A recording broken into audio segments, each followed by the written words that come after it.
रानी हो, हमार वाली शिव के दीवानी हो। सब जानी राजा के रानी हो, हमार वाली शिव के दीवानी हो।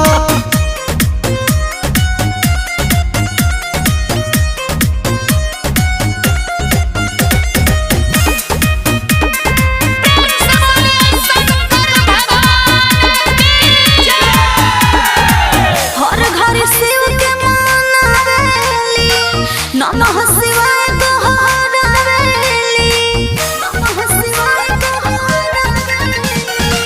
करेली सावन में सेवा हो जाले खुश महादेवा हो।